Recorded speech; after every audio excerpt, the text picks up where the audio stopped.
Fahamihara-batsika amin'ny anaran'i Jesosy Kristy ry havana na tratra ny sakafo panahy Alakamisy fahafito ny volana May, 2024 ibanjinantsika hatrany lohahevitra manao hoe miasa ao MINO ny fanahy masina.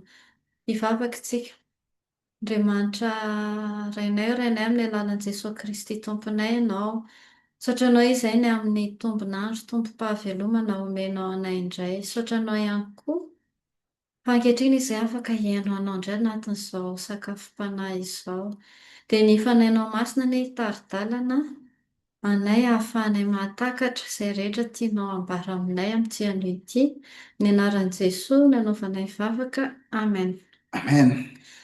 Tesaloniana voalohany, toko voalohany, ny andiny voalohany ka hatramin'ny fahadimy. Tesaloniana voalohany, toko voalohany, ny andiny voalohany ka hatramin'ny fahadimy. Ny anaran'i Jesosy. Paoly sy Silasy ary Timoty mamaky ny fiangonana Tesaloniana izay ao amin'Andriamanitra Ray sy Jesosy Kristy Tompo. Ho aminareo anie ny fahasoavana sy ny fiadanana. Misaotra an'Andriamanitra mangandrakariva izahay ny aminareo rehetra ka manonona anareo amin'ny fivavahanay sady tsy mitsahatra mahatsiaro ny asanareo amin'ny finoana sy ny fikelezanareo aina amin'ny fitiavana ary ny faharetanareo amin'ny fanantenana an' Jesosy Kristy Tompontsika eo mason'Andriamanitra raintsika. Fa fantatray ry rahala malala an'Andriamanitra ny fifidianana anareo.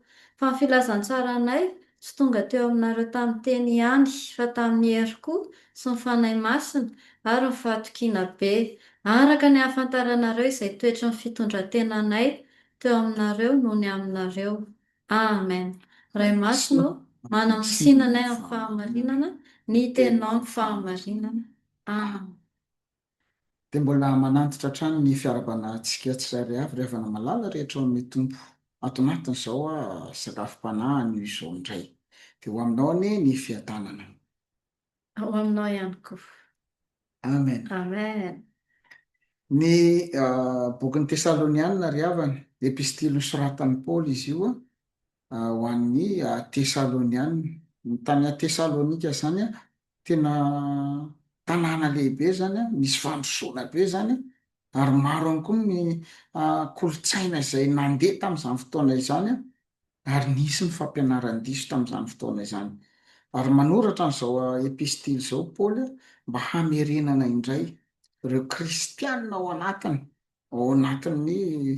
maha-kristianina azy zany mba tsy vilona ao amin'ny ankavanana na ao amin'ny ankavia. Fa ny mampiavaka manokana n'ity Tesaloniana ity dia herinandro vitsy monja nandehanan'i Paoly nakany, kanefa tao anatin'izay herinandro vitsy monja izay dia navita nanorina fiangonana i Paoly.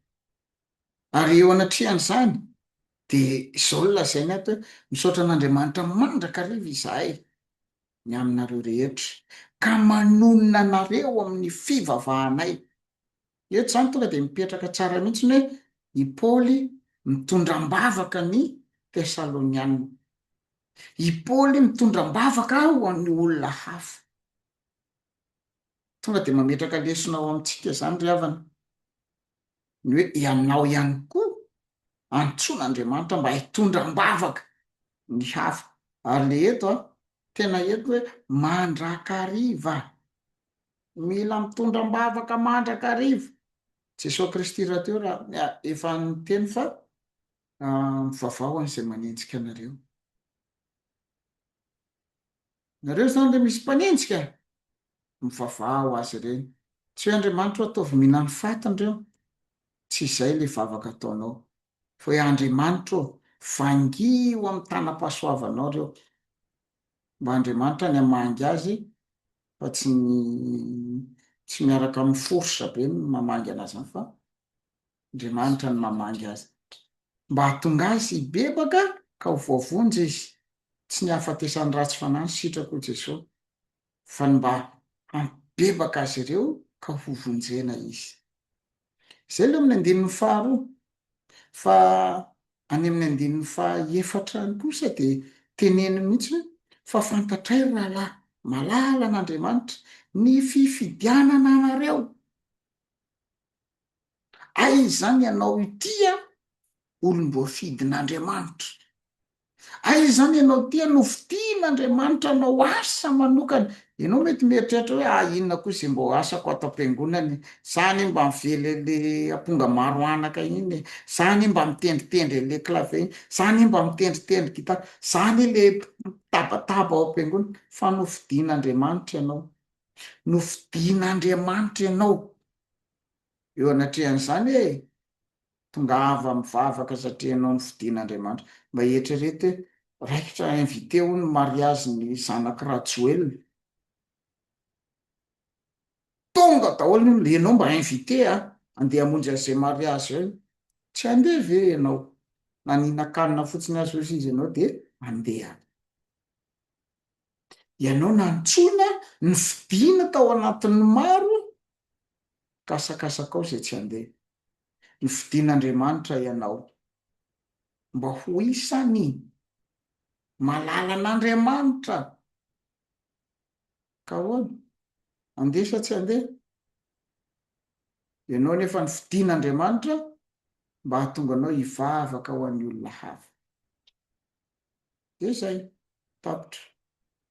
Vavakantsika Andriamanitra rainay misaotra anao izay fa novidianao tokoa izay tsirairay avy reto amin'ny asa fanompony izay tandrify anay tsirairay avy dia hifonanay aminao ary izay rehetra mampisalasala anay, izay fisalasalana any anatiny any ka mahatonga anay tsy handroso, mahatonga anay hitady hevitra ihany koa aza dia tahirizao mba ny elatrao hatrany izahay mba hanana fahavononana hatrany fa tsy hemotry ny inona zavatra sedrainay. Misaotra iray amin'ny anaran'i Jesosy ny anaovanay vavaka. Amen. Amen. Tanterahan'ny tompo aminao ny izao tsodranomasina izay tononona amin'ny anarany izao. Fa Andriamanitra hoe hatanteraka izay rehetra tokony ho anareo araka ny hareny amin'ny voninahitra. Amen. Eny ary havana dia mirary soantsika rehetra indray dia samy tahin'Andriamanitra.